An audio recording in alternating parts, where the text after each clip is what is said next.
It is 7:31. I'm going to call this meeting to order. Due to the state of emergency declared by the governments of the state of New Jersey and the United States regarding COVID-19, I apologize. This meeting of the Denville Township Board of Education is being held in accordance with the Open Public Meetings Act. Due to the state of emergency declared by the governments of the state of New Jersey and the United States regarding COVID-19, this board meeting is being held via video conference and in person. Electronic and regular notice of this meeting was provided to the Daily Record and/or the Star Ledger of Morris County, has been delivered to the Township Clerk, has been posted on the bulletin board of the Board of Education office, and at each of the school buildings in the district. Roll call, please. Mr. Capello? Here. Mr. Cass? Here. Mr. Anderson? Here. Mr. Luer? Present. Mr. Kim? Here. Mrs. Gould? Here. Mrs. Wagner? Here. We have no need for an executive session right now. So we are on to the Pledge of Allegiance. If you could all please rise.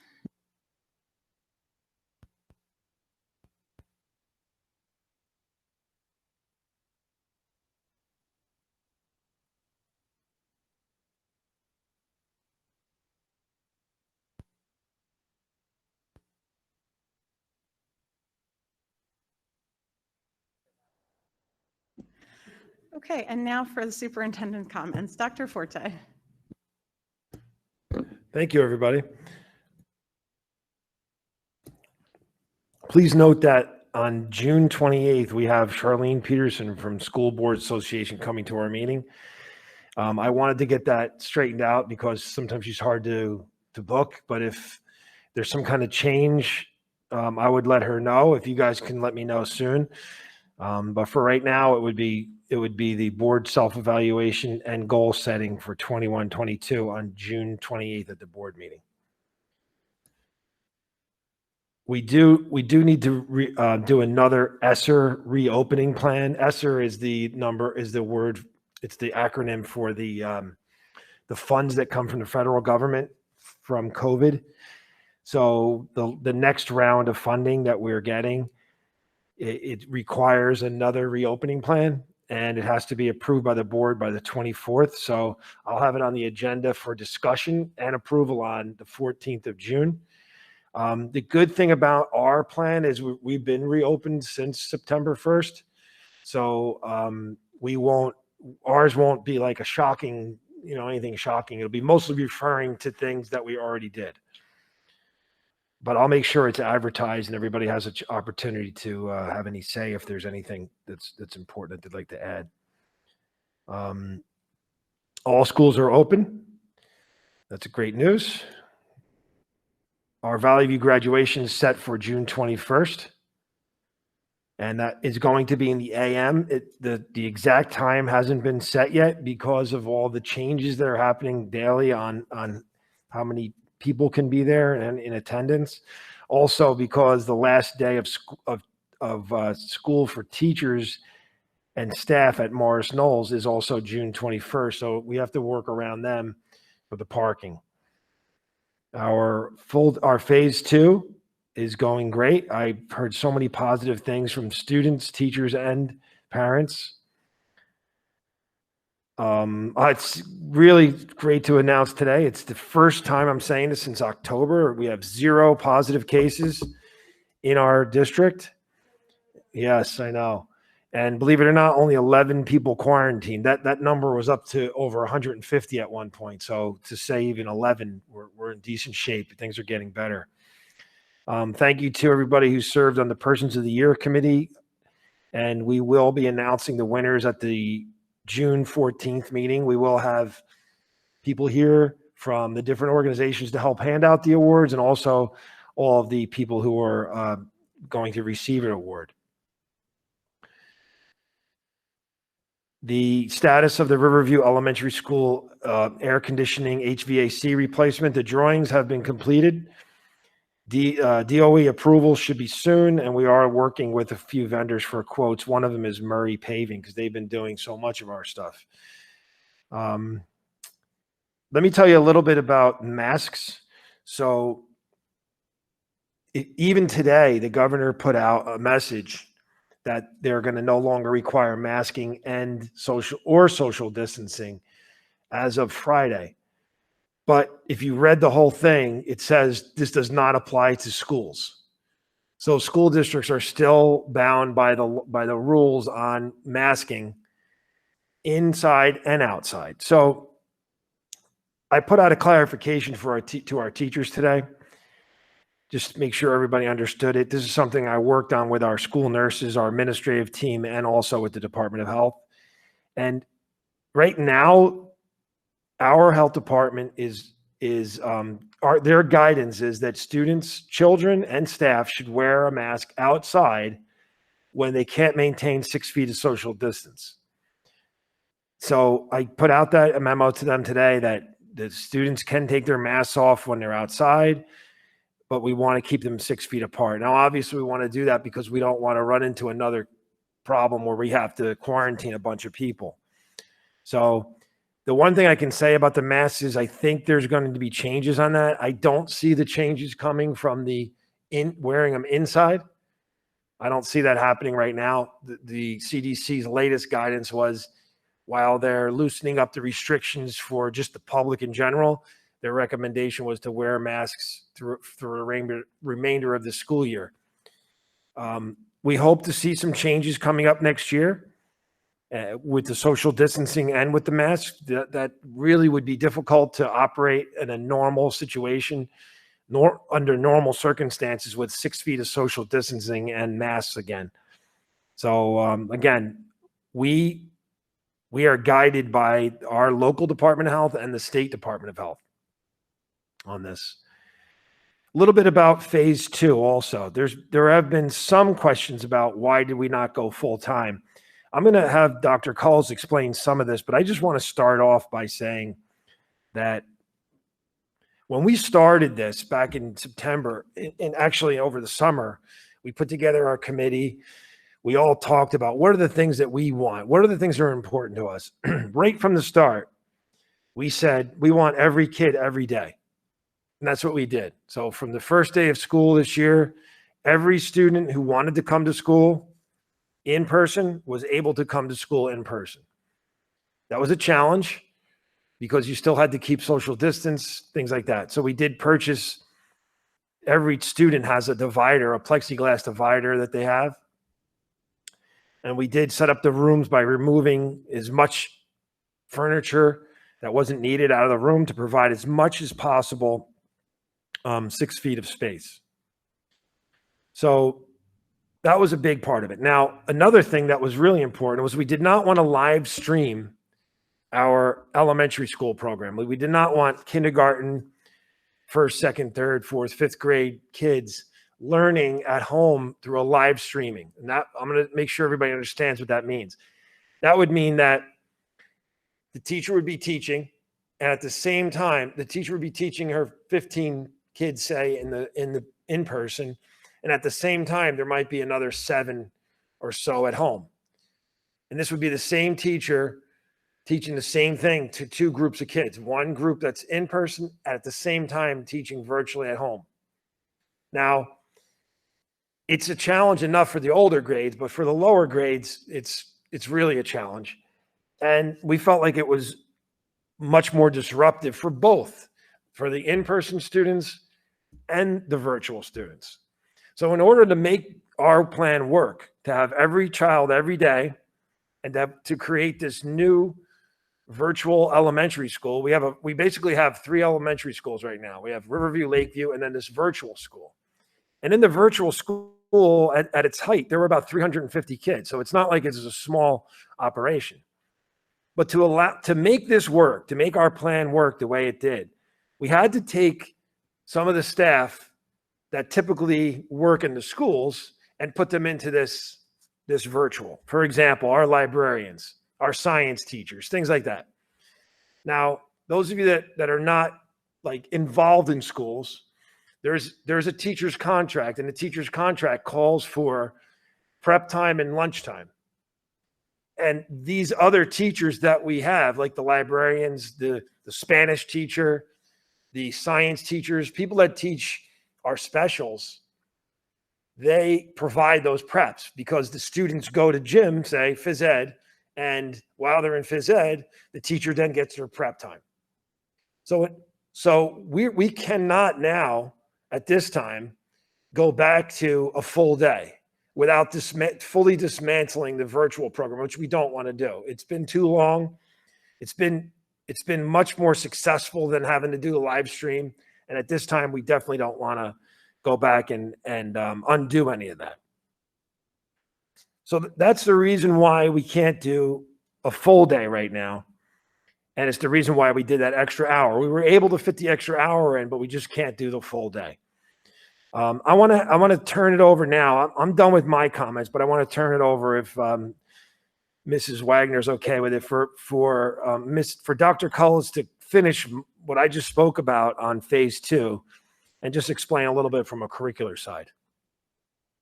Thank you, Dr. Forte. You said that pretty clearly. So some of this may be reiteration, but when we made the decision to have the students every day, we just felt that it would be more consistent and more educationally sound if we actually saw them, even if it was for a shorter day, we saw them every single day rather than going every other day, like some of the school districts have done in cohorts, or like 3 days on, 3 days off. You've probably heard of many different varieties of the hybrid model. But we really wanted to make sure that whether students were fully virtual or they were fully in person, that they had the opportunity to see their teacher every single day. And to do this, as Dr. Forte said, we had to take 10 teachers. So we actually added 10 sections. We did not have the money in a budget or ask to hire 10 new teachers. So we had to look within our system to see who could we hire. And we looked at who was certified, who has already taught elementary before, who has reading specialists, certification, and so forth. And those are currently, they have been in the classroom, but now have moved out to do art or music or the library, so forth. Those 10 teachers that are doing the fully virtual program do provide the opportunity to have every student every day. And that was really the key thing. When we got to the point where we were in the yellow and we could add an additional hour, all of our staff really felt that any amount of time that they could get, if they could get an hour more a day, that was an hour more of in-person, which was way more effective than going home and trying to get back on. And now it has been a positive. They say that the students are there for another hour, they get in more of their academics, and then they get this nice break and they go home, and then there's sort of a piece in the afternoon that's not a lengthy piece. And the reason we can't make it that full day, again, because our teachers do have their contracted time, and they have been very gracious. They have really crunched the amount of time and given us their students more time than even they are contractually allowed. So they've shortened their amount of prep time that they take in a day, but they do need that opportunity to grade their students' papers for the next day and to prepare their lessons for the next day. So that happens now at the end of the day, and that's why they go home, they have to have that break time in there. Now, looking forward to next year, we're pretty excited about the fact that Governor Murphy has said we are 100% open. Everyone will be in person. So we are busy planning how that's going to look in our reopening plan, but also what it's going to be like just having the students back and getting them ready to have the full day again, to have the stamina of being with us for the 7 hours and 15 minutes, eating lunch at school and so forth. So you can plan that our first month of school, it will probably still look a little different than back in 2019 in September, because we are going to be working on making sure the students are prepared and have the stamina to move forward at a quicker pace. One thing we're doing to help out families, we are offering a summer program for 6 weeks that covers math, language arts, and then there's an enrichment piece to it and social skills. We have invited families to join the summer program. And then after June 1st, we're going to open it up to additional families who might want to join in the open spots. So we have that program in place. We also have in our reopening plan, a data analysis team who will be looking at all of those assessments that students have taken this year and determining which units will have to be crunched, which skills will have to be retaught, where our students need to start and where they need to be at the mid-year, so we can end at the regular or the traditional place at the end of the school year. So it still will be a little different in terms of curriculum, but we will be moving forward and providing a lot of assistance to students to get them back on track and on grade level if they've fallen behind. To be honest, our initial data is really good. It's really not that far. We do have some students that are experiencing some learning loss, and we are providing individual tutoring for those students. But for the most part, our students perform very well on our benchmark assessments, the same assessments they take in 2019 or in a typical year. So I'm pretty pleased to see how far they've come. I will be doing a presentation in June, actually showing you the math data for the year. So you'll have an opportunity to see where our students ended compared to past years. Thank you, Thank Dr. you. Thanks, Dr. Collins.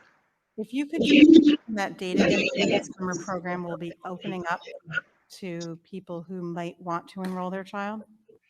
June, everyone who with an invitation has to let me know by June 1st. So June 2nd, it will be open for other families, and it's K through 7, and it's your current grade. So whatever grade you're in this school year is the grade that you're enrolling in. Thank you very much. Before we move on to business administrators' comments, I just wanted to follow up with a comment of my own, kind of following what Dr. Cullis and Dr. Forte have said.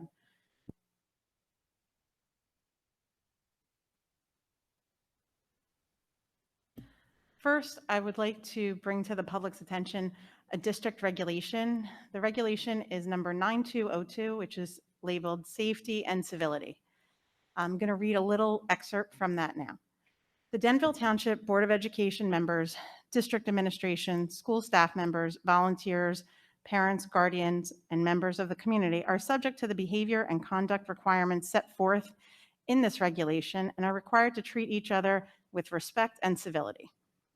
The district is committed to maintaining orderly educational and administrative processes. To do so, it is imperative that the school grounds and administrative offices are free from disruptions and the presence of unauthorized persons. Expected levels of behavior. Schools and district personnel will treat each other, volunteers, parents, and other members of the public with courtesy and respect.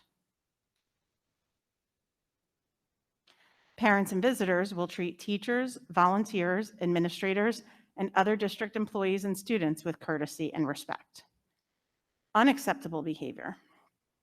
I'm going to skip down to item 6 of this regulation where it says abusive, threatening, harassing, or obscene email or voicemail messages. Recently, there has been an increased level of questions and feedback surrounding the COVID guidelines the district has implemented. This is certainly understandable considering the changing circumstances surrounding the pandemic.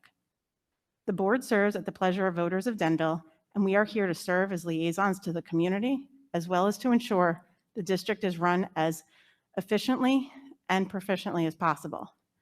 Disagreement and respectful discussion are cornerstones of a democracy, and the board welcomes all questions and concerns you might have.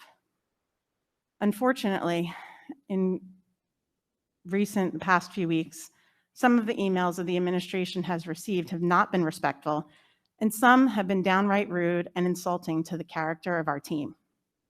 I'm taking this opportunity to remind the public to express your questions and concerns in a respectful manner, and remember that the district is obligated to follow the rules, regulations, and guidelines handed down from the state of New Jersey, the Department of Health, and any executive orders. Civility and respect are necessary to have productive interactions and are skills we as adults need to correctly model for our students. Overall, the community has been extremely supportive of the schools during this trying school year. The staff and administrative teams of the Denville Board of Education deserve our respect for the amazing job they've done this year, providing in-person education the entire school year. Please continue to question the board and the education that is afforded to your children. All I ask is that you do so respectfully. Thank you for taking the time to listen, and now we're going to go on to business administrators' comments. Hi, everyone. I have 3 comments to make tonight. The first one is the New Jersey School Board Association has opened the registration for the October 2021 virtual workshop. If you have not let me know to register you, please let me know as soon as possible. Next is the election for the November 2021. There's 2 vacancies. The due date to submit your nomination is July 26, 2021 at 4 p.m. And my final comment, and the most exciting comment, is today the Department of Education and the American has released the American Rescue Plan. In other words, another ESSER grant. The amount allocated to Denville will be $327,000. At this time, we do not have guidelines how to spend the money and when will be allotted that funds as well. We're still waiting for the application to be available to the district, and we'll have a board resolution when it's available to us. That concludes my report. That's great news, Damaris. Thank you. You're welcome. I had one last thing and I forgot to go over it. If we can add this to the discussion period if we like, but we need to talk a little bit about what does the Board of Ed meetings look like after the state of emergency ends. And in your packet today, there's a letter from our school board attorney with her recommendations. So we could talk about it now, or we could do it during the discussion time. I just don't want to forget about it. If everybody's okay, I'd like to just keep that over with discussions and go on with the meeting for now. Can I ask a question unrelated to that, to Dr. Forte? I know you mentioned about Valley View graduation and the time. Do you know when we're going to land on that time, or have any ideas? I know it's a moving target. I get it. So there's a couple things. One is most likely we're going to do it at 11. That's not positive yet, but we're also withholding the right to adjust the time based on weather. If it's supposed to be, a rainy morning and then in the afternoon, we might have to move it. That's why everything he's putting out is saying that we reserve the right to change the time based on the weather or other, all the other unforeseen things. And I guess if it's a total washout, we might look at doing it the next day. So they're working on all those details. Thank you. I also had a question on the upcoming middle school graduation. Are the board members going to be able to be part of the event? And I wanted to confirm that it was like 2 tickets per student of the people that would be invited or able to go. Right now, we're working on the details of how many people can take it. It's really to do with parking and what the situation is going to be up there. On our discussion items, the second bullet point says end of year events, Board of Education members. That's something we're going to discuss during that time too. Okay. Knowles doesn't have a school day that day, right? The students are finished the Friday before, but the staff ends on that Monday. Okay. Well, it's great that the students be there because you try to get in there Monday through Friday when school's in. It's hard to find a parking space. Yeah, it's tough. And Morris Hills Regional District has graciously offered to adjust their dismissal period for the staff to allow us to have their graduation there, even though their staff is supposed to work, but they are going to come up with a way for us to be able to get in there.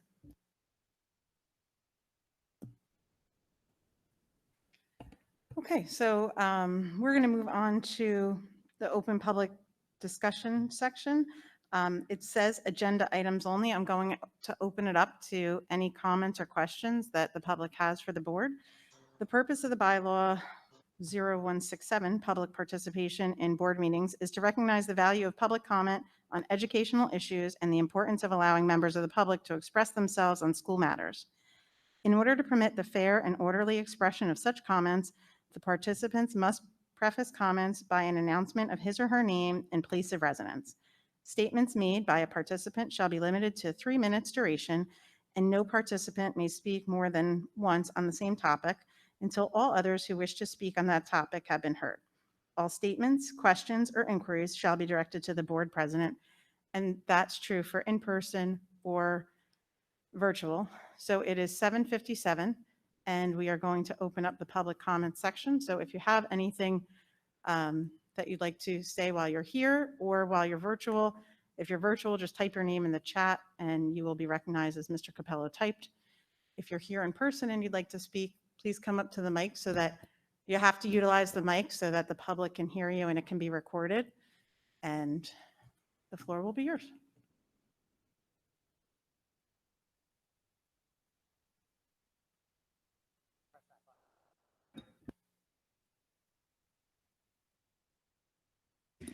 All right, hi everybody. My name is Christine Murphy.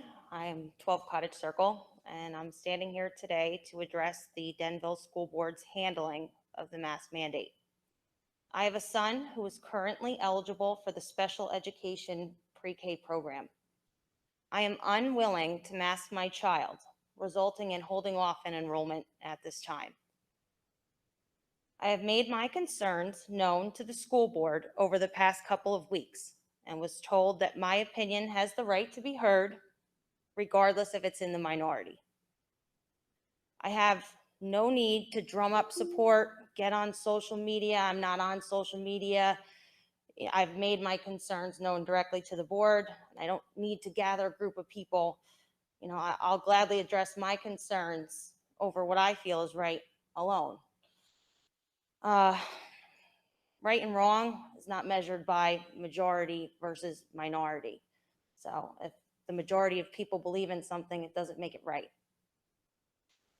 After taking time and really reading the mask mandate, I addressed my follow-up questions with the board.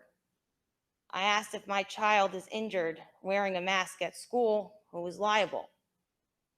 I was directed to the Board of Health, and they confirmed that the mask guidelines are just guidelines, and they are up to each school board's interpretation, and that they are responsible for the policy set forward. I also asked the school board for peer-reviewed studies which show masks are safe or effective. They were not able to supply this.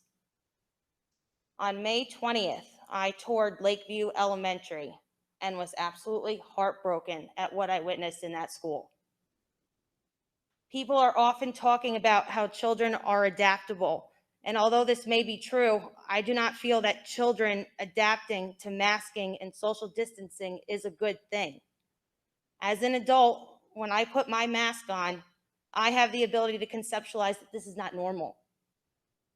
Do we want our children to normalize covering their nose and mouth?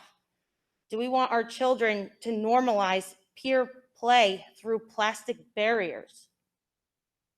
Children being so adaptable is exactly why we need to push against these mask and social distancing measures and find some kind of reasonable compromise. I understand that, you know, we have to work within these mandates. I understand, but I definitely feel like we can look at the mandate and really find even 5 minutes, anything is a win to get them out of the masks. I really think that, you know, there's some room for improvement.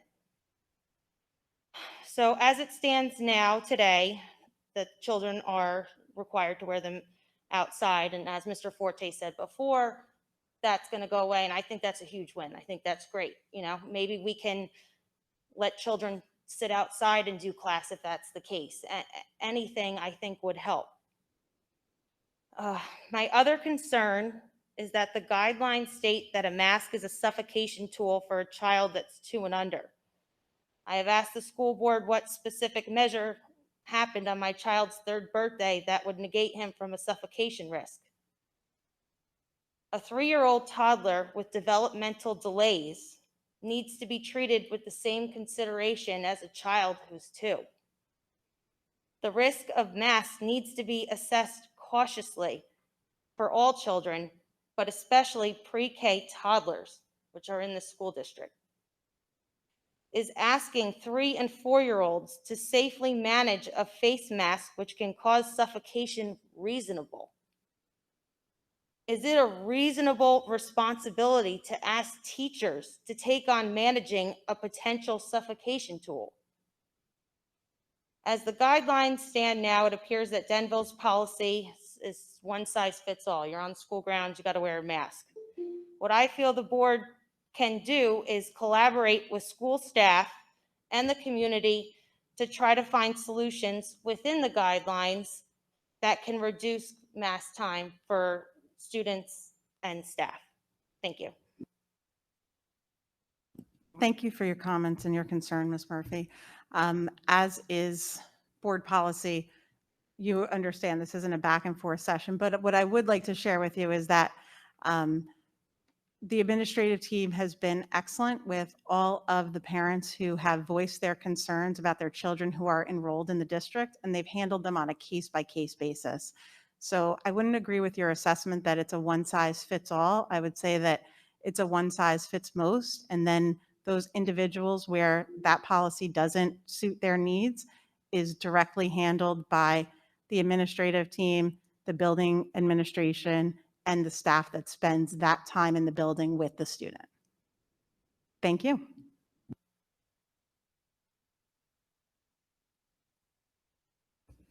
Can I also clarify? Just to make sure everybody's aware, when students are outside and 6 feet distant, they can remove their mask, and they are removing their masks. And that's where they eat, and they do have class outside when, depending on the weather. We did purchase several umbrellas, tables, chairs, and some tents for each school. So there are some things that are going on outside. Obviously, there's problems with that too, because some kids had allergies and bees and all the other things that are going on. But we're doing the best we can of getting kids outside to remove their masks. And Dr. Forte, just to clarify further, what you're talking about today with the masks and distancing is in effect as of today. Yes, today they received a memo that said that if the children are 6 feet apart, they should remove their masks. They can. They don't have to. So if anybody wants to wear it, they can. But they're permitted to remove their masks if they can stay 6 feet from each other. And because you're more familiar with the regulations than I am, I'm going to ask you a question. And if you don't know the answer right away, I understand. But I know that the Department of Health has given us guidance and interpretation, but of course our policies are the responsibility of the district. Can you refer to the executive order that has required students to wear masks in the buildings to date? So Executive Order 175 was the executive order that required masking, and then Executive Order, it's either 241 or 214. Which one is it? I think it's one of the two of those, and that's the one that said that you don't have to wear them. 241. You don't have to wear them, but it said in the next paragraph, this does not apply to schools. So it's also important to note for members of the public that while the Department of Health and the CDC have separate guidelines for the public, those are certainly superseded by any executive order that would come down from the governor's office. And regardless of the personal feelings of the board members or of the administrative team, those executive orders need to be followed. Okay, I am seeing Somebody online. if you're in person and you want to speak, certainly go ahead. And then we're going to get to the people who are waiting online. So thank you everyone for your patience. Hello, my name is Jamie Gangemi. I reside at 10 Lafayette Place here in Denville. The topic that I would like to be addressed today is the removal of the trifolds. In the beginning of the school year, we made accommodations in many different ways in order to have school during a pandemic. But now, since the impact of the virus has significantly decreased and the health danger has been substantially limited, we should review and adjust some of the accommodations we have implemented during the height of the virus. Barriers between desks need to be removed, and children should be allowed to interact in ways that they have prior to the pandemic. And this would be a positive step towards returning to the least restrictive school learning environment. Thank you, Mrs. Gangemi. I think that we'll see as the rest of this school year progresses and possibly the next school year that things will continue to evolve just as the numbers increase or I should say the numbers improve and the rules and regulations that dictate what the district policies are change. Okay, we are going to go on to Ms. Mel Keenan. It's up to you whether you prefer to type your question. Oh, I'm here. As long as you can hear me fine, I'll just speak. Yes, we hear you loud and clear. Go ahead. Great. Thank you so much. I'm Mel Keenan. I live at 71 Woodstone Road. I think I'm just concerned about the masks on our children. I think, the impression that I get from most other parents is that, we're all willing to make accommodations when this virus first made itself known. And we were all, hyper vigilant about doing whatever it took to mitigate the consequences of our children getting sick. But now that we have a better understanding of who is infected by this disease and who it infects and who it negatively harms, we know that our children are not in a risk category. I find it very bizarre that when they lift the mask mandate for the general public, they're not including schools because those are the least vulnerable and the least sick of the population. So I think we need to keep in mind that even though the Department of Health may come out and say its recommendations, we need to really understand why we would implement that moving forward when the actual facts don't back up that is necessary or helpful. That's all. Thank you. Thank you for your comments, Mrs. Keenan. I'm not seeing any other comments in the chat right now, so I'm going to give you guys another minute to type in your name if you so choose to, and then we'll close public session.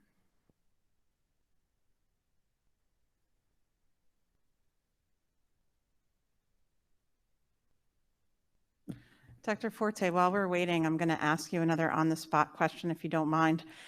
Could you explain to the public, should we choose not to follow an executive order, what the ramifications for the district are? I don't know what it is, but it's in black and white. It says that you have to wear a mask, and the one that's coming out this week, was the one that's going to expire on Friday, already said it does not apply to schools. I can't really tell you what would happen. I know that certain districts don't follow everything, and I've seen that too.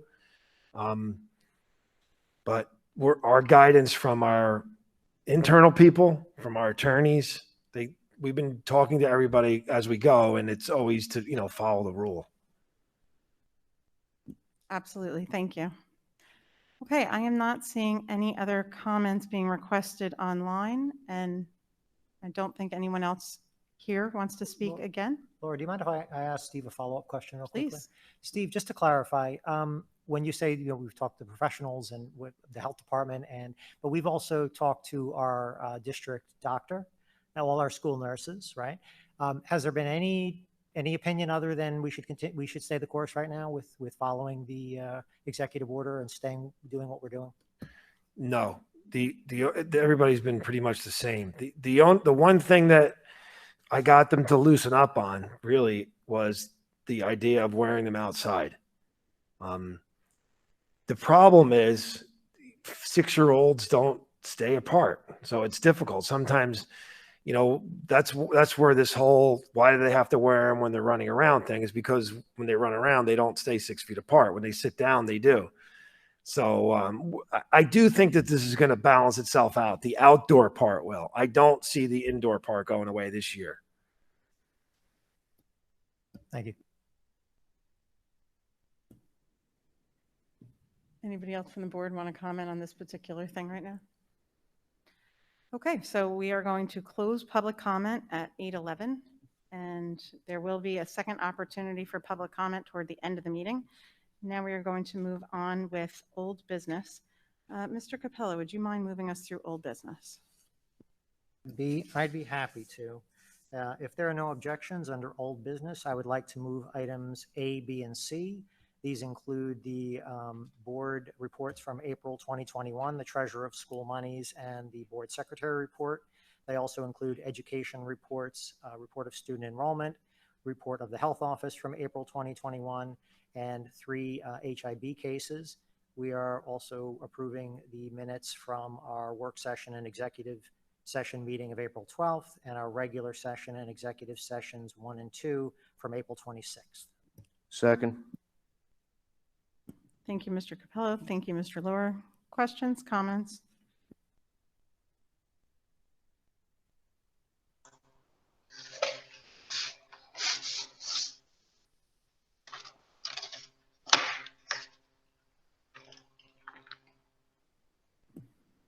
Seeing none, roll call, please. Mr. Capello, Yes. Mr. Cass, Yes. Mr. Anderson, Yes. Mr. Lohr, Yes, but I need to abstain on item C1. thank you. Mr. Kim, Yes. Mrs. Gould, Yes. Mrs. Wagner. Yes. On to new business action to be taken under personnel. Mr. Anderson, would you move us through personnel, please? I'd be happy to. If there are no objections, I'd like to move under personnel item 4A1. I'm sorry, item 4A, items 1 through 8, paying attention to the addendum that includes A1X as an X-ray and item number 9. So it's actually 1 through 9. Sorry, I apologize. I'll second. Thank you, Mr. Anderson. Thank you, Mr. Cass. Comments, questions? I do have a question, Mrs. Wagner. The Assistant Director of Transportation, Dr. Forte, when are you looking to fill that position? That's going to be in September, right?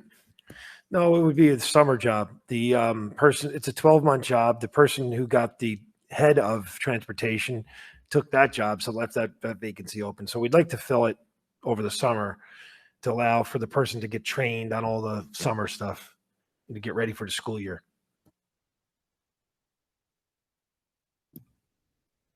I would just like to quickly wish a happy retirement to 2 of our bus drivers, Miss Mitchell and Miss McConnell.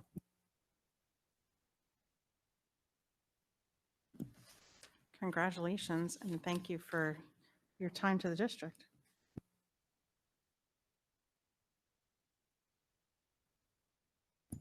It seems like finding replacement school bus drivers are no longer a problem or an issue. Is that correct?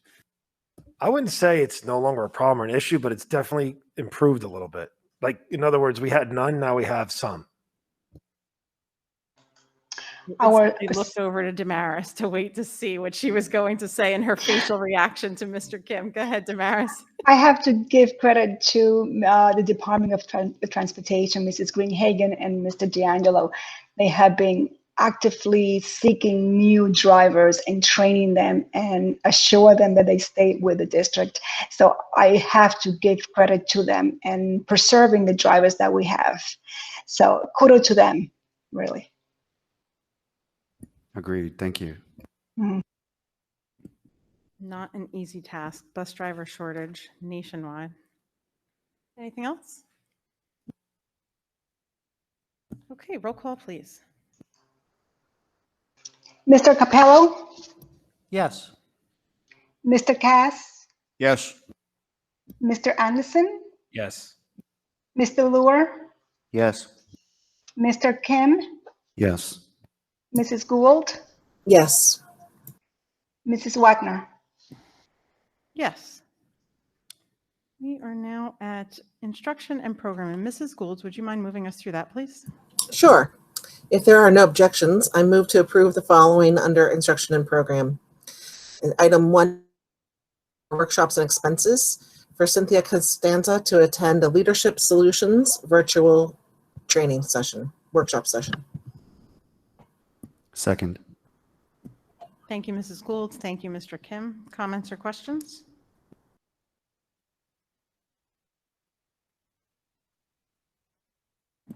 Seeing none, roll call, please.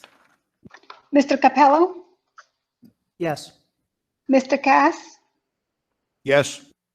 Mr. Anderson, Yes. Mr. Luer, Yes. Mr. Kim, Yes. Mrs. Gould, Yes. Mrs. Wagner. Yes.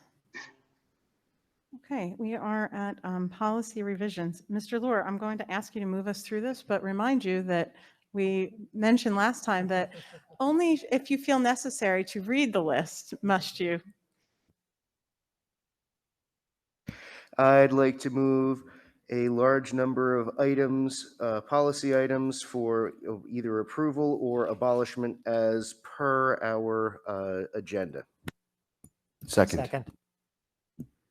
Thank you, Mr. Luer. Thank you, Mr. Kim.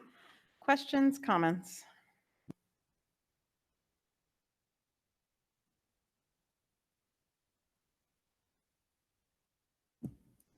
Seeing none, roll call, please. Mr. Capello, Yes. Mr. Cass, Yes. Mr. Anderson, Yes. Mr. Luer, Yes. Mr. Kim, Yes. Mrs. Gould, Yes. Mrs. Wagner. Yes. Okay, and on to finance, Mr. Kim. I'm sorry to say that I think there's more to read there than there was for policies. Sure, I'll be happy to. I motion that we move Section D, Finance, items 1 through 9, where number 1 is the approval of the checks listed in the table on the agenda. Number 2 is the approval of the shared services agreement for the Township of Denville Class 3 Special Officers for the remainder of this year as well as next school year. The approval of the tax schedule, the 2021-2022 tax schedule as listed in the agenda during the months for the school year. Number 4 is the approval of the sale of 2 buses to the highest available bidder or responsible bidder as listed. Number 5 is a submission of the FEMA application to get reimbursement for the February 21 severe winter storm, as well as the approval of the contract with Dr. L. Haynes Associates. Number 7, to accept the donation of the $10 gift cards for each staff member from Denville Strong, valued at $3,760. The milk, the resolution for the milk for the contract with Cream Oland Dairy at the prices listed in the contract. And finally, the acceptance of the donation of a Baldwin piano from Mr. and Mrs. Parisian. Is that okay? Parisian. Second. Thank you, Mr. Kim. Thank you, Mr. Luer. And thank you to the Parisian family for the piano donation. And also thank you to Denville Strong. We mentioned it last meeting, but their donation for the $10 gift cards to every staff member. And Mr. Anderson, thank you for your assistance with that.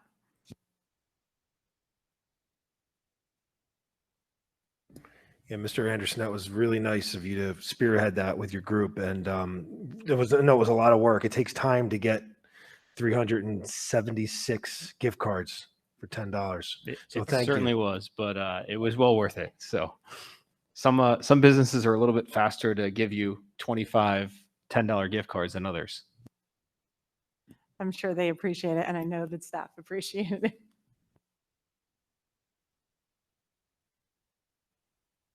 Yeah, and the piano to Riverview School from the Parisians is a really nice gesture too. It's a quality piano, and we don't have one at the annex, which we were going to probably buy eventually. So it really came in handy. We normally wouldn't take things that we can't use, just so you know. We don't just take it just to take it. But we took this one because we needed one anyway, so it worked out in our favor.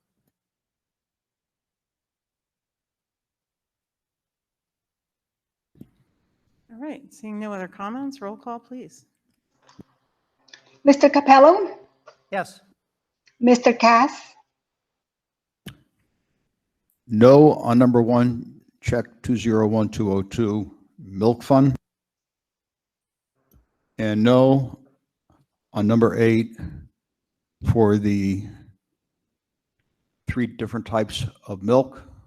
For those of you tuning in for the first time and haven't heard or seen me vote no on these 2 in the past, I object to the federal government telling parents and elected officials such as us what type of milk their kids should be drinking. I have a lot of friends in the medical profession, pediatricians, and young kids need a certain amount of fat in their diets to be healthy. So it's another example of government interference with our personal lives. Yes on everything else. thank you. Mr. Anderson, Yes. Mr. Luer, Yes. Mr. Kim, Yes. Mrs. Gould, Yes. Mrs. Wagner. Yes. On to operations. Mr. Cass, would you move us through operations, please? Certainly. Under operations, we have under transportation, number 1, that the board approved the following school bus emergency evacuation drill reports. We had evacuation drills at Lakeview on May 12th, 7:45 a.m., Riverview, May 14th, 8:15 a.m., and at Valley View School, May 10th, 7:15 a.m. Under buildings and grounds, we have 2 items. Number 2.1 is the board approved the use of the Valley View Gym for the month of July for the use by the Morris Knolls Junior Eagles Wrestling Program, sponsored by Denville PAL. And this is another example, once again, how we make our facilities available to the youth of Denville for sports and other activities after hours. It's a great benefit to the community that we have these great buildings that they can use, as well as the outside grounds. Item 2.2 is to approve Cashman Landscape Management Design Incorporated for landscaping services in the amount of $36,720 prorated for the fiscal year 2021 and 2022. And I also make a comment that these grounds really look terrific since Cashman took over the landscaping. Big improvement to when I first saw these grounds when I joined the board many years ago. Second. Thank you, Mr. Cass. Thank you, Mr. Luer.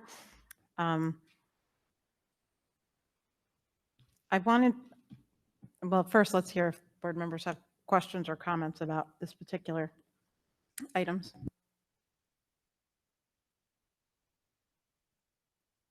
I actually had a question about the bus emergency evacuation drills.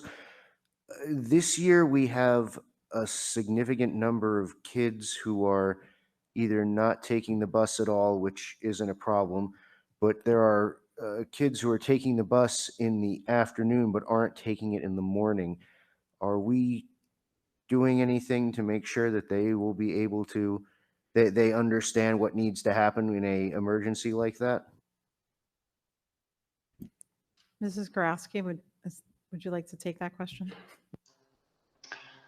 I will have to get back to you on that so I can ask the transportation department, but I do have to let you know that, yes, we do have to follow certain guidelines, and it's almost impossible to do this type of evaluation twice in the afternoon and in the morning. Typically, we do them early in the morning when they're getting off from the buses, and it's usually the same every year. This past year has been, like we know, an exception to the rule. And no, we have not trained those students in evacuation in the afternoon, but I'll have to get back to you for the following meeting in reference to training and giving information to those students in the afternoon. Thank you, and I apologize for springing that on you. I just thought of it while I was sitting here after Mr. Cass had made the motion. No problem. Mrs. Gorowski, if you don't mind, since you're getting a little bit of information on that, can you just let us know, like I said, offline, no big deal, on how often we have to do those? It seems awful late in the year to be doing that. So I just didn't know if that, I feel like we approve them pretty often, but I'm just wondering how often it is. The guidelines, we have to do this evacuation twice a year.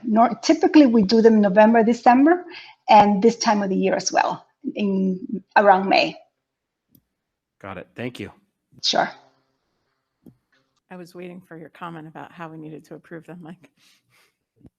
Yeah, because it makes a lot of sense that we need to approve them considering it's like a check in the box. And that's basically what it is. It's a check in the box. These are guidelines, mandatory guidelines that we have to follow. And can I ask about bus number? No, I'm just totally kidding. Are you finally going to pull the trigger and buy a bus? Because it sounds like you're. I noticed bus number.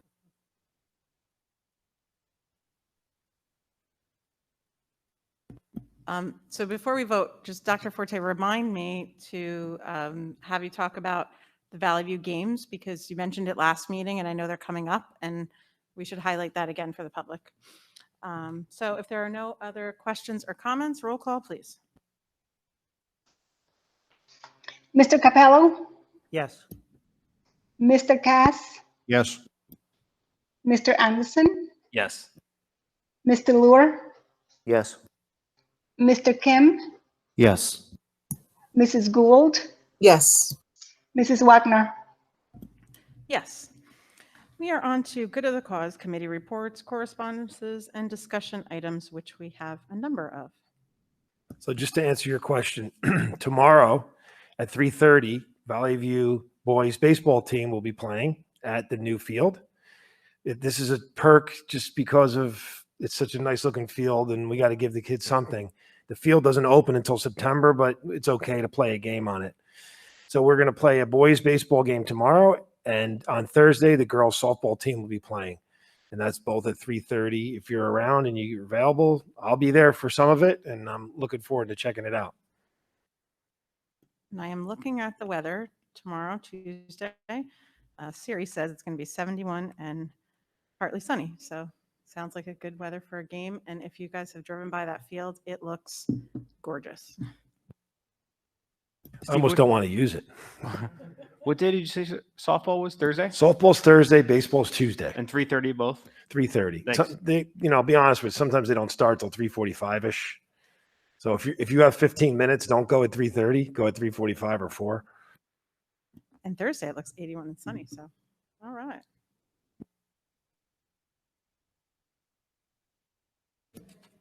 Does anybody have any? Want to go through the highlights real quick? I had 2 highlights if you guys think these are good. Damaris, check my math. Third round of ESSER funding from the federal government, $317,000. Is that accurate? 327,000. And then the other thing would be there will be 2 Board of Education seats open and that people should apply by July. What was that, Damaris? July 26th at 4 p.m. Let's repeat that. And the information is on our website, correct? That is correct. Okay, so just to recap, $327,000 in ESSER funds for round 3 from the federal government.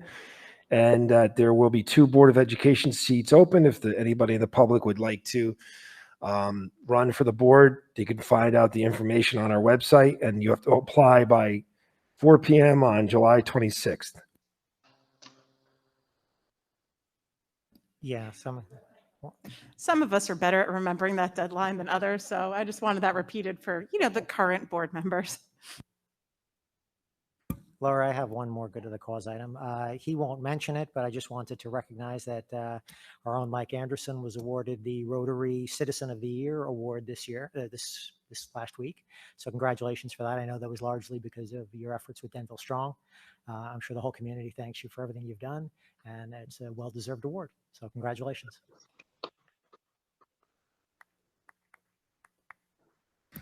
Laura, real quick, I'd like to acknowledge there's middle school hockey is not a program that any of the middle schools have, but some of the local rinks, actually the local rink in Randolph runs a middle school hockey league out of it.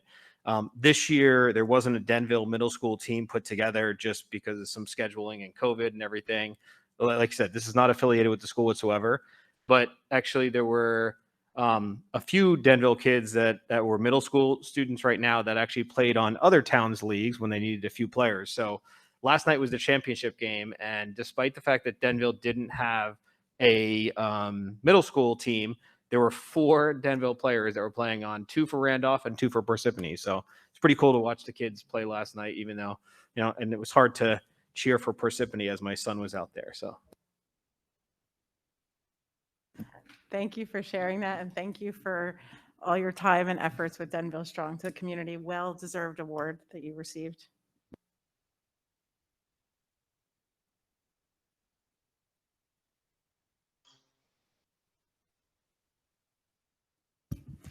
Can add in a little bit to Mike, because when I attended a lot of the cross-country meets with the various middle schools, so when my granddaughters were doing cross-country, and knowing what goes on up at Knowles, you wonder if we could put a middle school team together of Rockaway Township and Denville kids. I don't know if Rockaway Township and Rockaway Borough had been able to field teams, because ultimately that's what's going on up at Knowles now. And Morris Hills, let's say, last time I looked, it was a combined team between the 2 schools because of the need for players.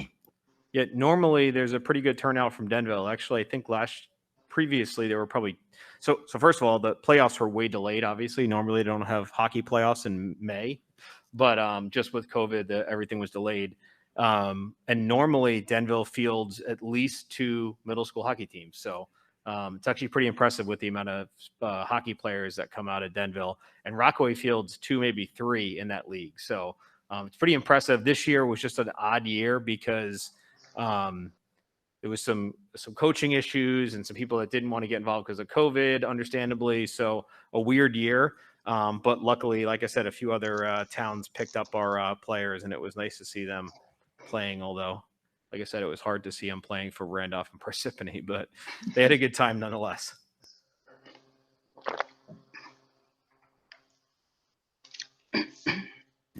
So, Mr. Cass, you had asked about Valley View graduation a little while ago, and what Mr. Capello and Dr. Forte and I had discussed was that we would ask the board who wished to attend. I don't think that this year any board members, correct me if I'm wrong, have an 8th grader graduating. So who would wish to attend from the board?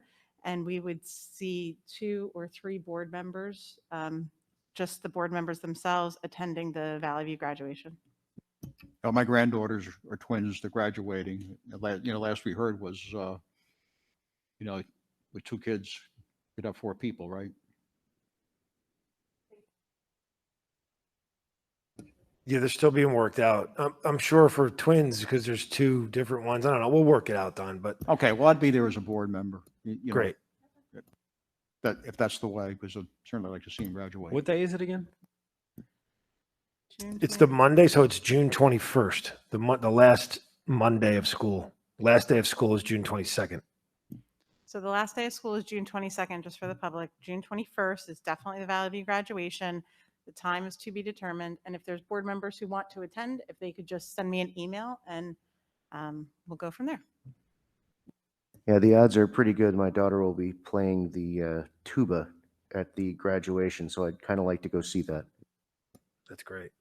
That's awesome. In your board report this week, I put a link to a document that's a live document too, because it's changing so often. So if you have any questions about what's going on at the end of the school year, it's all on there. And it actually has changed a couple times. So sorry about that, but it's just that there's so many things changing with the requirements and regulations. And with that in mind, Dr. Forte, I forgot to mention to you at an earlier date about the lead graduation. So if you could just find out and let us know if they want board members in attendance, and if so, how many, and we'll send you 2 names or whatever it is.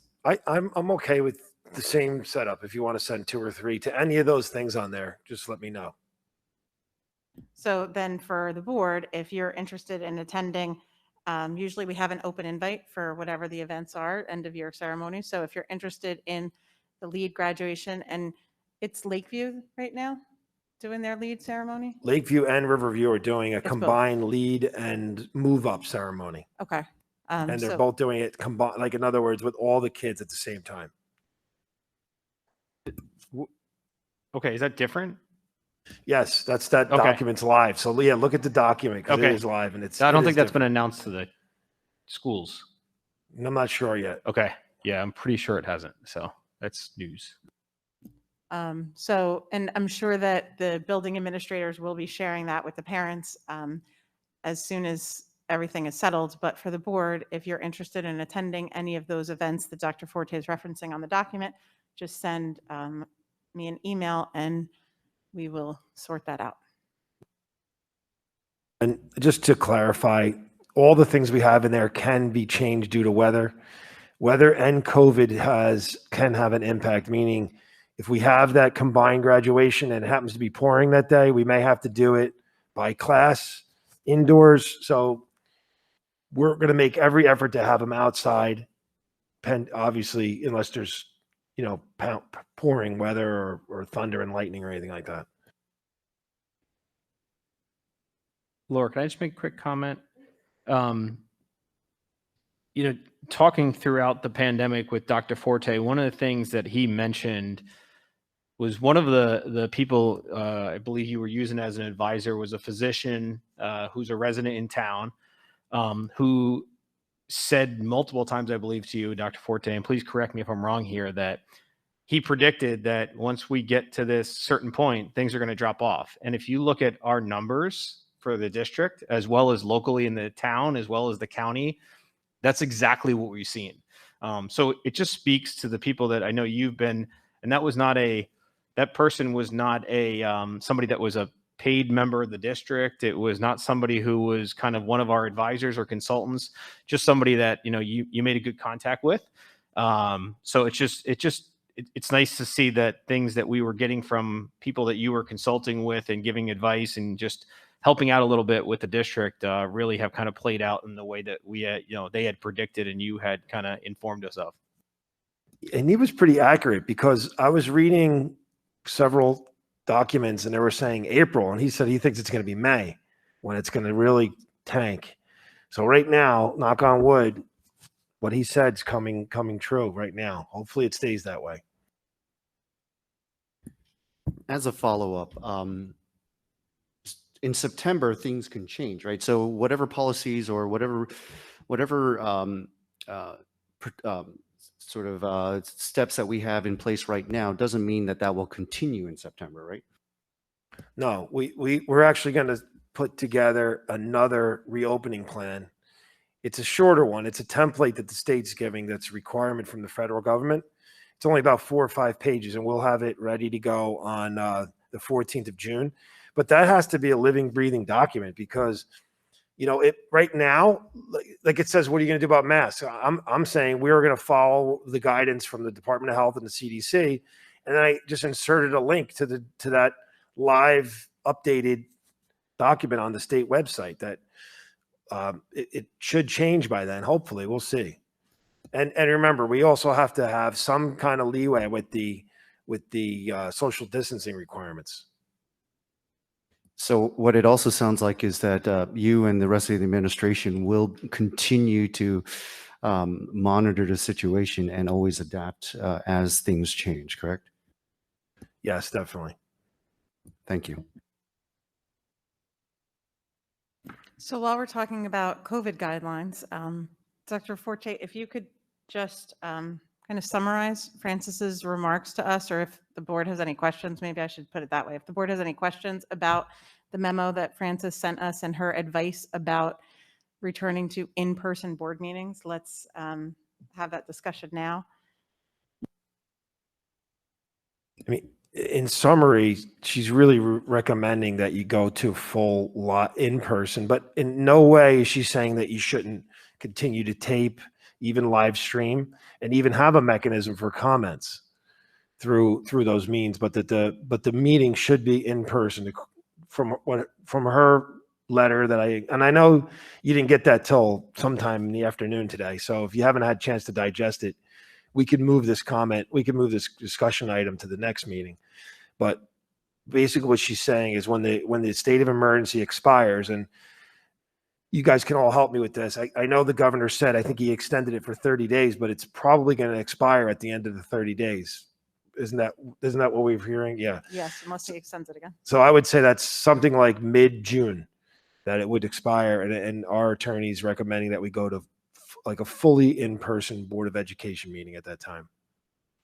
And Mr. Lawyer had sent me an email as we were discussing this, and he brought up what I thought was a good point, that in July, our school year resets, and that in July, we will be looking at the new school year, so that his suggestion was, and I thought that it was a good one, that we continue for June to act as we have been, and then in July, go back to fully in person. So I wanted to hear everyone's thoughts about that. And before you chime in, I just want to let you know, our policy does allow for our policy before COVID allows for a virtual attendance by board members. I think the wording doesn't mean like all the time. It's as needed if there's some kind of reason for it. So you still do have that ability of doing it. So Yeah, that was with actually that, gonna- I don't think it necessarily changes significantly outside of, I was trying to look up the policies today, Dr. Forte. I know I found the one that references our current virtual situation, which after reading it very much reads that basically, even if the state of emergency doesn't end, I read it as if we still basically, unless you physically can't come in person, you need to have it in person. So it's, I think we're at that point where unless there's significant restrictions that change between now and then, I think I agree. I think we've got to go back to fully in person. That being said, I was asking Laura the same question earlier. I remember we had the discussion about allowing virtual members way pre-COVID. I just couldn't recall what the outcome was. So I should, just to listen, I'm fine going back in person. I think we should all kind of take a look at the policies and make sure there's nothing in there that we're concerned about. But I'm totally fine, obviously, going back fully in person. So my understanding of that policy pre-COVID is that there was some language about a necessity. In other words, you couldn't just decide to stay home because you wanted to stay home and dial in. If you couldn't make it because you were physically out of town or there was some reason you couldn't get here, it didn't mean that you could just dial in all the time. So I'm perfectly comfortable with moving forward with fully in-person meetings under the same policy we had before.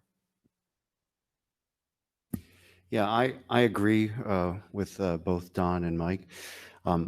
So coming in person shouldn't be a problem. I really like the ability for the public to come in virtually with busy family time and working and all that thing and everything else. I think that having them be able to turn on the laptop and be able to hear the board meetings and be able to comment has given us a lot more feedback than in my first term that I've been here. So I really want to explore making that permanent if it's feasible and possible.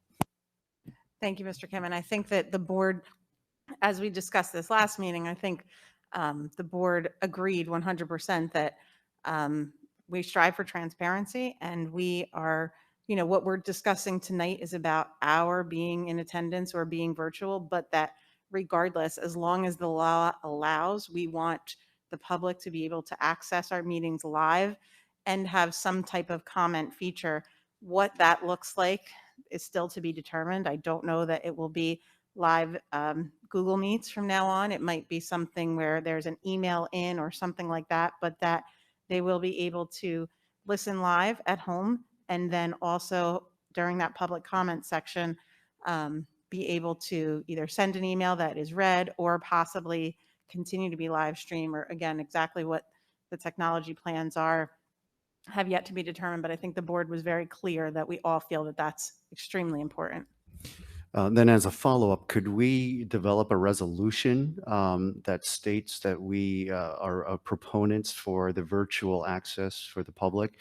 And is that something that maybe school boards can also pick up on and, maybe present it to Trenton if there is any kind of code or regulations or statute that prevents this from happening? Damaris, I'm going to refer to you on that one. We will need to review the policy and also ask our legal attorneys for advice on that, as well as New Jersey School Board. And I will email Charlene tomorrow to see if they have any guidance for us, as well as contact the attorneys. Thank you. I remember, I know we have some discussions on this. I've gone through the policy and there's nothing in the public participation policy that says anything in person. So obviously we may want to be a little more descriptive, which I think makes sense. And obviously make sure that between Strauss Esme and or our attorneys that we're making sure we're doing it appropriately in accordance with guidelines. But I completely agree, Mr. Kim, that if at all possible, I think we should try to continue to allow the public participation both virtually and in person.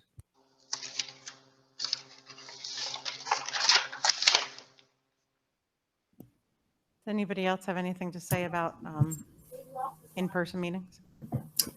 Hi, I think I might be the only one remote this meeting. I'm sorry I missed the last meeting and then that discussion.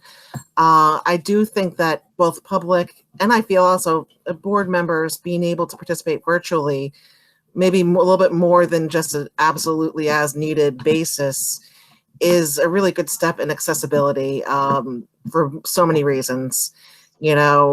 People have different health concerns at home. People have different abilities, and of getting out and around.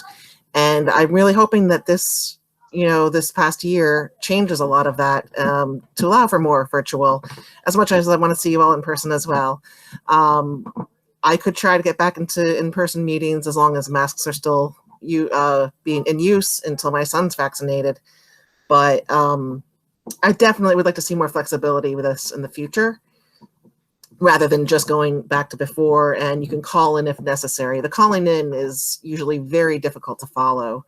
The video I find much more easier to follow.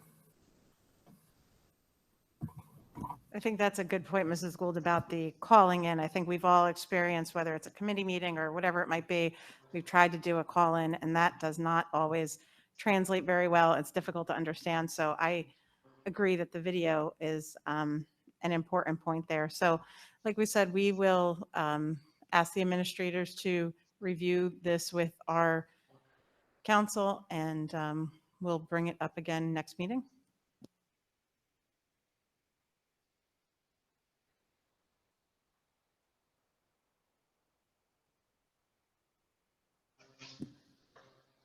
Let's talk about secretaries at committee meetings.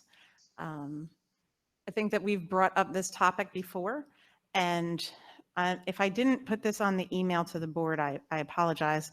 But something that I've had discussions with a few board members about is that during my time on the board, even when I was a committee chair, I was not always the greatest at getting reports out and minutes out to the rest of the board in a timely fashion. I think we've all been guilty of that. And I think that we should reassess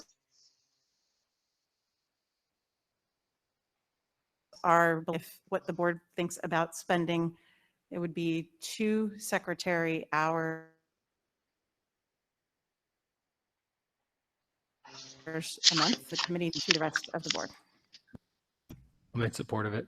And I was actually probably against it previously, just from a cost savings perspective, but just understanding how much, how busy we all are and the difficulty in us getting the minutes out, I think it will be, the benefit will outweigh the cost.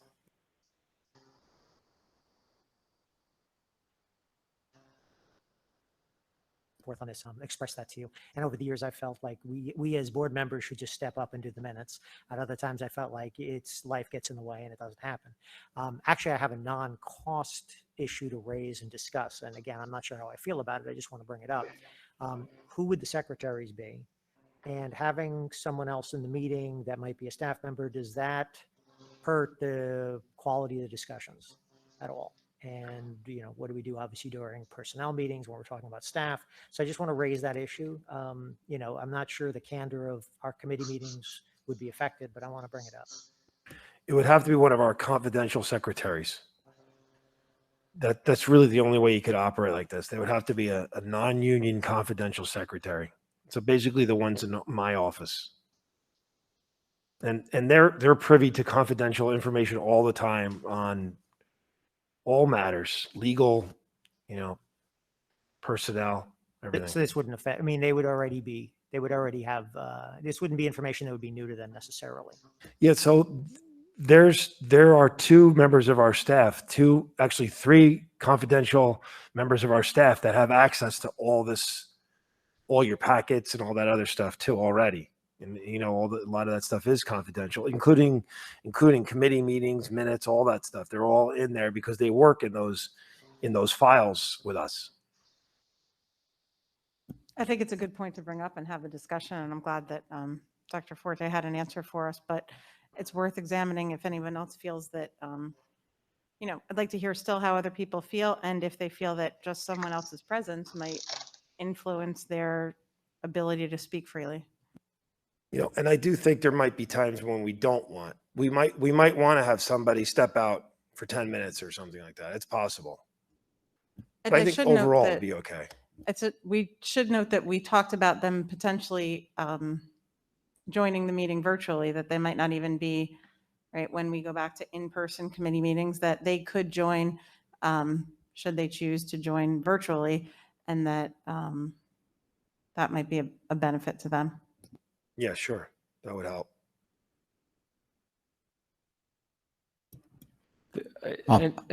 I'll chip in. We all signed up for a tour of duty. We should be able to do it. And I too have been late. I've been around for a while. I know there's some people that are long gone. That was a rare day if they even got a committee report done. So maybe there needs to be a higher level of accountability. I know we're all busy people. Many of us, not all of us, are involved in other volunteer activities in the community and spend a lot of time on that. And it wasn't too long ago we talked about the same thing, and I think maybe it was 24 hours or 48 hours after the committee meeting we were supposed to have them done. So we got to hold our own feet to the fire. And then there's the confidentiality aspect there. There's some meetings, and it may not even be on the agenda. All of a sudden we're discussing something sensitive. And even though they're confidential secretaries, I don't know if they should be there, depending on what the topic is that we're discussing. So I just think we got to do a better job to hire somebody. Think about it. Gee, I had something to do tonight. I was out at 3 a.m. last night, not partying, but lifting my 99-year-old father-in-law off the floor at his house with my wife and the caregiver. Okay, so I'm tired, but I'm here. But I could say, well, have the confidential secretary or substitute come in for me. So I think it's the responsibility that we have to do, like many of the other things we have to do, like attend the committee meetings. So I'm not for, and the money's inconsequential. It's not that much money, but I just think that, we had some real hardworking people here that we should just step up and get it done within that 48-hour window or whatever it was. I'm with Don on this one. I think that, admittedly, I haven't been a committee chair for I think it's 2 years now, but I tried really hard when I was a committee chair to get it done within 48 hours. I seem to recall 3 or maybe 4 years ago, it was actually one of the board goals to get the minutes out within, I think, 48 hours, as you said, from the meetings. But if I was a member of the public and I heard that we were contemplating spending, okay, it's inconsequential, but it's still it would be $80 or something like that for a 2-hour thing. I would be very, very angry about that because the board members can't get it done in a timely fashion. That bothers me. I'm against having a secretary do it. One of the things that made it a little more challenging for the board members is that we moved the meetings to Thursdays before a board meeting rather than a Tuesday. And the timeliness of the minutes, really, you need it before the board meeting, right? You need it probably when you get the packet on Friday. You probably need the board minutes. So now you really reduce the 24 hours, because if you don't have your board meeting, your committee meeting until 7 o'clock at night, and the packet goes out usually 3 o'clock the next day, you're not even getting 24 hours. So that's something you could look at if you're interested. If you decide not to do the secretary, maybe we go back to the Tuesdays. It's fine with me either way, but that might help everybody. Look, I'll be the first to cop to this. If I did my minutes right after the meeting, I'd get them done timely and they would be good minutes. Generally speaking, what I do is I don't feel like doing them right after the meeting because I just came out of the meeting. So I let it go. And then a day slips by and a day and a half slips by, and then I'm pushing it off because I have to go back and review and exactly what happened. So, again, and we've had this discussion. Don, your comments were exactly the comments I believe you made a year or two ago, and I agreed with you completely then. We should just do it. There's no reason we can't do it. We should commit, and we did for a while, but then things start to slip. So, again, I'm not saying we should or shouldn't do this. I really have been, betwixt and between about which way to go. I would like to commit and get them done, but I do recognize that a lot of times, for one reason or another, it doesn't always happen. So, And just for reference, guys, I just went back through our emails, and since the beginning of the school year, one report has been sent out in 24 hours, one has been sent out in 48 hours, and the remainder are longer or never sent. In fact, there's probably about 25% that are missing minutes from a meeting period. So I get it, guys. Listen, I'm just as guilty, right? I've missed minutes sending out this year. I've sent them out way longer than 24 or 48 hours. But Dino's 100% right, because you get out of that meeting, you've been in a meeting for an hour and a half, 2 hours, and you go home and you spend 10 minutes with my kids before I put them to bed, and then you're doing something else, and we're pulled in a lot of different directions. I think the efficiency we can gain on it is beneficial. There may be times, Dino, a very good point, that we may have to say, hey, we want to do this without the secretary there. I don't know where that line is, and we may have to kind of figure it out. It's also something we can try and see how it goes. I mean, I think the efficiencies we gain and what we're going to gain from it, we spend a lot of money on a lot of things in the district. It's a $30-some-odd million budget we deal with. I don't think the cost, in my opinion, is significantly of a driver, although we are always looking at every dollar. And that was my last time. I was like, guys, I said the same thing. I'm like, this is ridiculous. We should just get them done. And I was 2 years as president and didn't have to do them. So it was great. So here I am back as a committee member, and I'm like, hey, let's get the secretaries. So, but in all seriously, I mean, either way is fine with me, guys. I think we got to figure out a way to get them out earlier, because it is important for us to all hear and see what happened in the committees. There's a lot of great conversation that happens in those committees, and it's extremely beneficial. It's the only way that we can efficiently run the board that way that we're doing it. If the way we're doing it right now is just, there's a lot of missing pieces, and there's a lot of phone calls that happen and conversations that happen, which are great too. But I think we could solve it by getting the minutes out quicker, whether it's we do it or secretary does it. That's fine with me. I'm fine with trying a secretary. We've talked about it. I think Steve brought it up to us a few years ago as an option, and we opted not to do it. So either way, I'm fine with it, whatever everybody agrees to. I was going to say what you just said, Mike. The way we have the board set up is the best way of setting it up. The committee, work session, second meeting.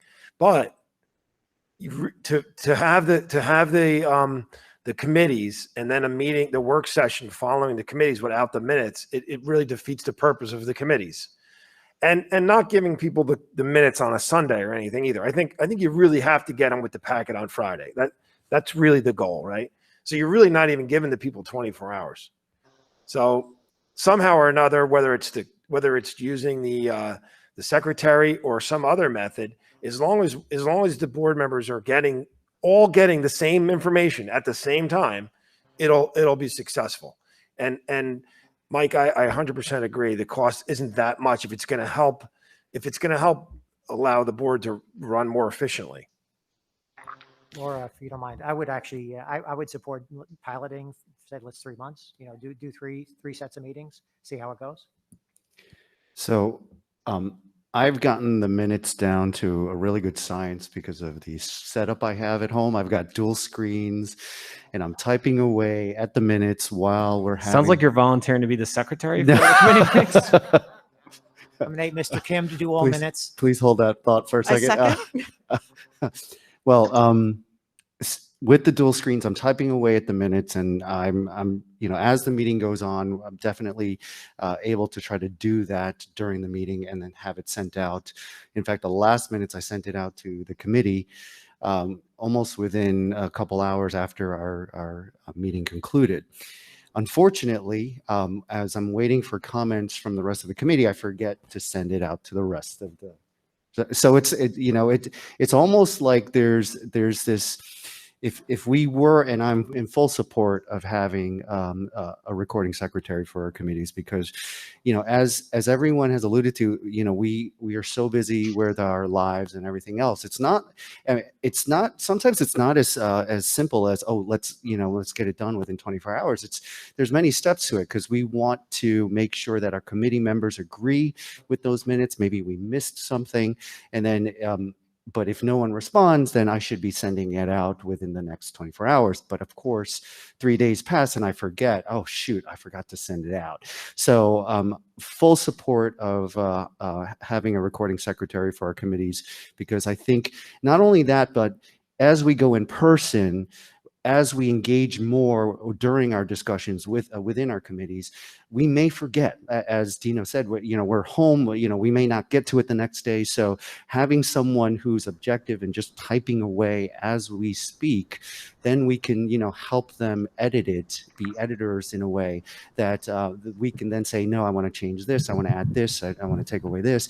In which case, then we send to the rest of the committee, they approve it, and boom, we send it. And then that recording secretary can then send it out to the rest of the committee if she hasn't heard comments from the chair or the committee members themselves. So I do think there's additional benefit other than just typing up the minutes, which is almost a mountain of a responsibility in some ways. So.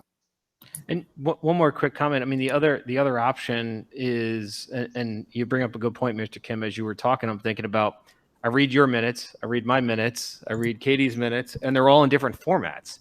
So like if we had the same format, and at the end, by the way, every single, and I'm just thinking this now, so don't think that like I should have thought about this for the last 6 years, but it should say at the end, committee recommendation, and it should have a statement, because often I read the whole thing and I was like, well, damn, what are we supposed to do with that? I don't even know what the committee recommendation was. So just, it would, listen, Dino's right? We could trial it for 3 months, or we can vice versa. We could try to come up with a template and try to do that. My fear, to be honest with you guys, is like we said, we got really good for a little while and then we fell off the cliff.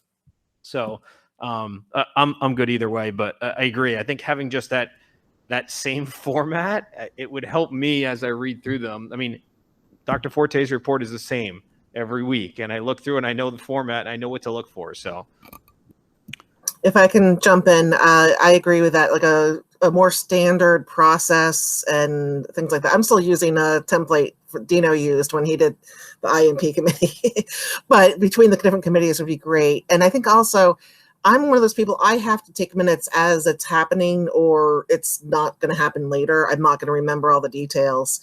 And sometimes it's, if you're trying to facilitate discussion, or online if you're presenting, or if you're trying to just focus on what you're saying and not, and listening, not just worry about catching down, I think that it might be beneficial to have someone there. I don't feel that strongly either way, but I do think there are some other benefits there, that you can focus on the discussion more than the minutes during the meeting.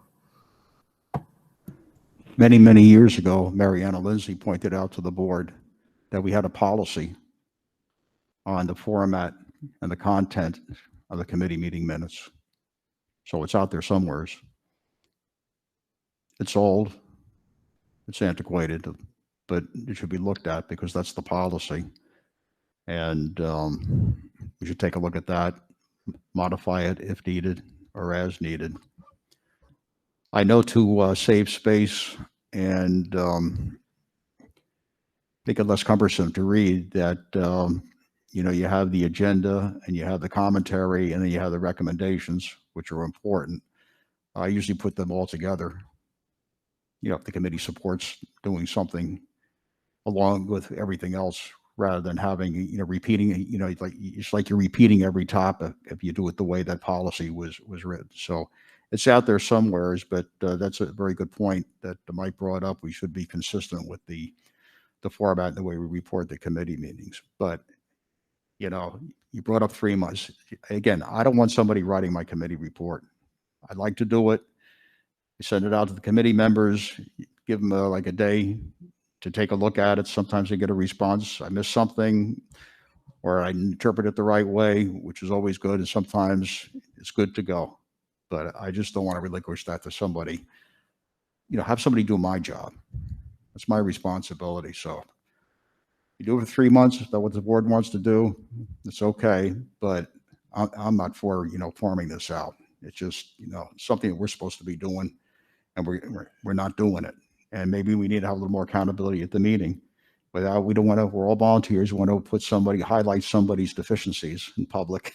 So, but maybe at the committee meeting, we could, you know, evaluate, you know, so many reports were done. There's some outstanding, and maybe there should be a goal again for the board. That's certainly a measurable one and an important one, that we get it done before the meetings. And bringing it back, you know, if we got to meet on Tuesdays to give us a little bit more time, I'm all for that. Okay, I have an idea. Let's see if this works. There's a couple things that are impediments to this working more efficiently. One of the things is you're not editors to the shared folder we have, because we just don't want that many editors, right? Because there's stuff in there that I wouldn't be sure if somebody made a mistake and moved something. So how about this? What if I create a new shared drive just for the board members, broken down by committee? The board members are in it. The administrative team's in it, our central office team. You're all editors of everything. And our agenda will be done in a template that has a spot for the minutes right in the agenda. Does that sound like that would make it a little easier for you? That way it would be a, like if all of our agendas were on this template, and right on the template there was a spot for the minutes, so the agenda and the minutes could be on the same template. Would that make it a little easier for you guys?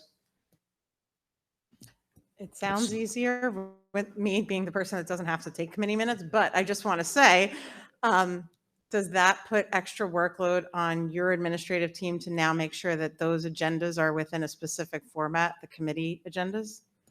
I don't think so. I'll make a template, and instead of just having it listed, it'll be like in boxes, and it'll have room for you to type in minutes. I think that makes sense, because it can be, that means you can actually do the minutes during the meeting, and at the end of the meeting, send it out to everybody. We don't have to worry about time delay. We don't have to worry about anything like that.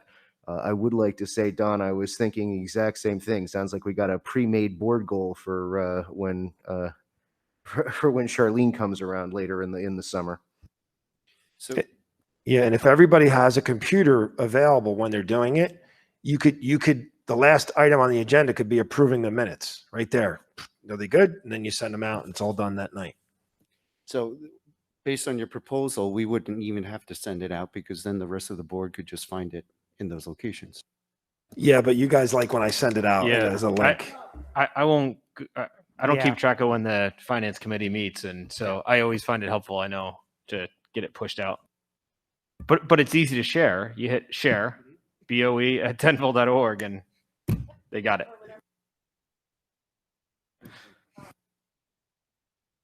Do you want to try that idea I had for June? See how that goes? I like it.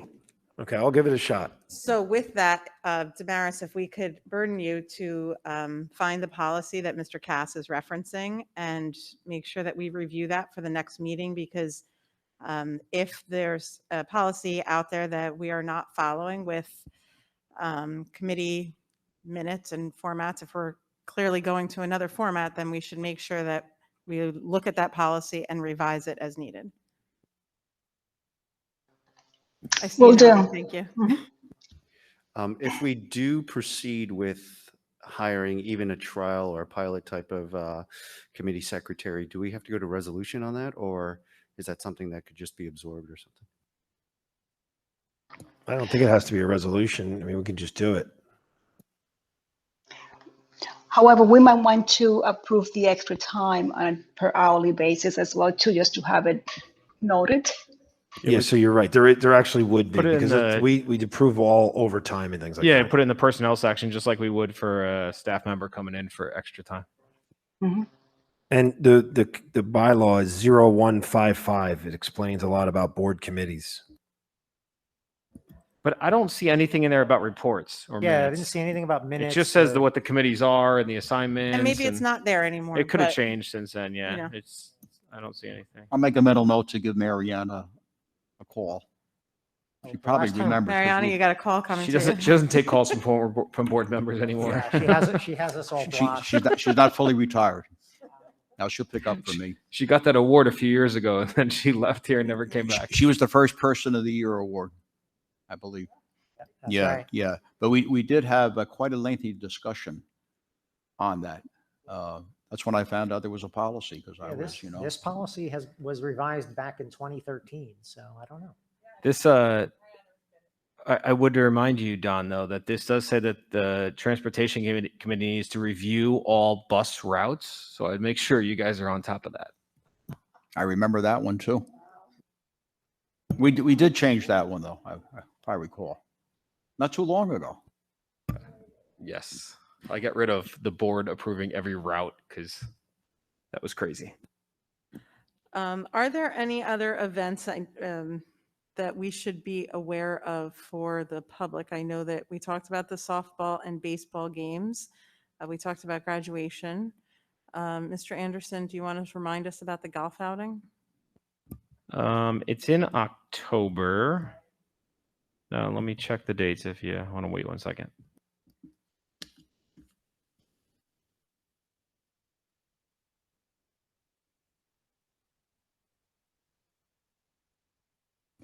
We do have someone waiting to comment, just to let you guys know. She's been waiting patiently. Mrs. Cohen. Ms. So after we open up for public comment, I just want to say that we do have a need for an executive, and that when we come out of that executive, that there will be no voting. So just to make the public clear on that. And then last call for any comments, discussion items that the board has. No, so we are going to open the second public comment section at 9:13. And we're just going to remind the public to abide by the rules and regulations that I read previously. And then acknowledge Mrs. Cohen. Ms. Cohen, please. Good evening, everyone. So I just wanted to echo the concerns of the other parents that have spoken tonight about our kids wearing masks outdoors. I had previously spoken to Dr. Forte on the phone. We had a great conversation. And I just want to just reiterate that a couple of points. First of all, there are about at least 24 other school districts in the state of New Jersey that do not have any outdoor mask mandates, specifically for when the children are outside for recess or movement break. Actually, Spring Lake Heights down the shore has been open full day since September with no outdoor mask mandates, with no issues. My concern is about the kids outside playing kickball, running around with their friends while they're wearing a mask. Now, I was told that the children do have the opportunity to take a mask break, provided they are stationary, and that each child has a choice to be more active than others. And that to me is a little hard to kind of really grasp, because these are kids. And if we know kids are very active, and this is an opportunity that they have during the day to really get their blood pumping, get some exercise. We know that it certainly helps with learning. One of the other moms mentioned that when she took a tour of Lakeview, she was heartbroken at what the classrooms look like And I do really feel that because this upcoming school year would have been the one year that all three of my kids would have been at Lakeview together. And my preschooler, who I actually just pulled from school with 3 weeks left, because there's no leniency whatsoever for little kids 5 and under to have mask breaks outdoors.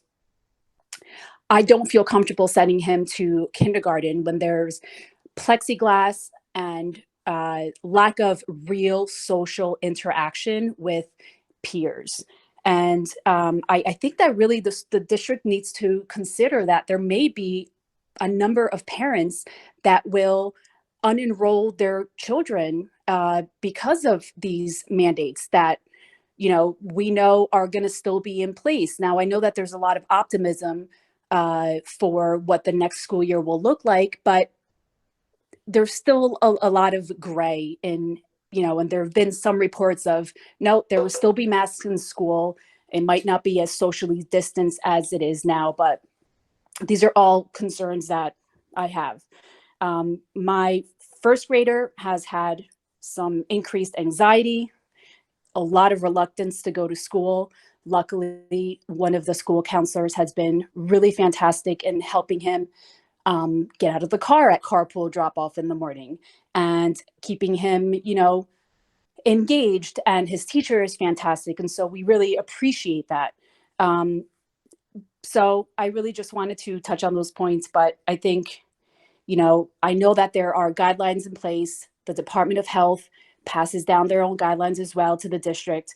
But I think we need to look at these guidelines and really consider the psychological benefit to these children to have breaks when they're outside so that they can see their peers' faces, just like they do at Little League every single night at Gardner, which is just a breath of fresh air. Thank you. Ms. Cohen, first, thank you for your comments.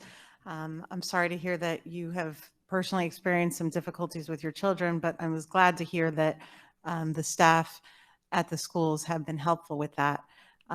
What I would say is that I think that Dr. Forte addressed some of the outdoor mask issues today based on new guidelines handed down by the governor. And the administrative team continually is reassessing the guidelines and doing what is in the best interest of the entire district and the students' mental and educational best interest.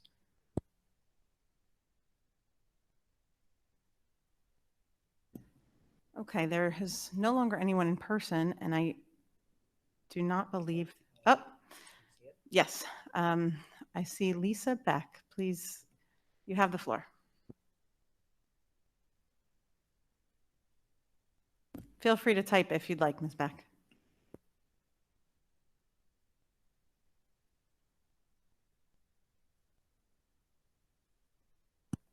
Sure. So Ms. Beck is asking for the rules to be repeated, and I believe what you're referring to is the new mask district guidelines for outdoors. Yes, the outdoor mask rules. So Dr. Forte, one more time, would you mind reiterating that? Yes, today we worked on a memo to go out to all staff today, and it was done by our administrative team with the Department of Health and with our nurses. And basically what it says is that anytime students are outside and they can maintain 6 feet of social distance, they may remove their masks. Now, obviously, sometimes we like children to be 6 feet apart, but they don't.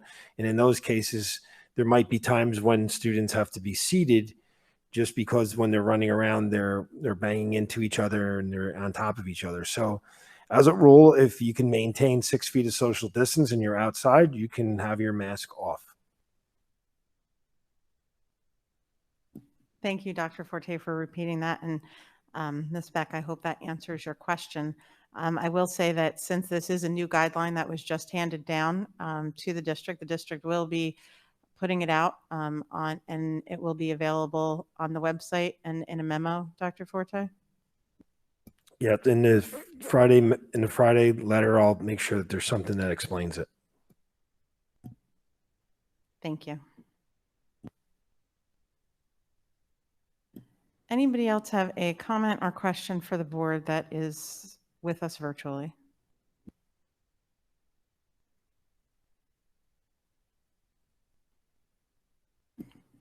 Okay, I don't see any other names coming up in the comments section, so it is 9:20, and we are going to close the public comments section. I'm looking for a motion for an executive session, please. I would like to move to convene an executive session in accordance with Section 8 of the Open Public Meetings Act. Purpose of this closed session will be to discuss personnel issues. Minutes of this session will be made available to the public when the need for confidentiality no longer exists. Second.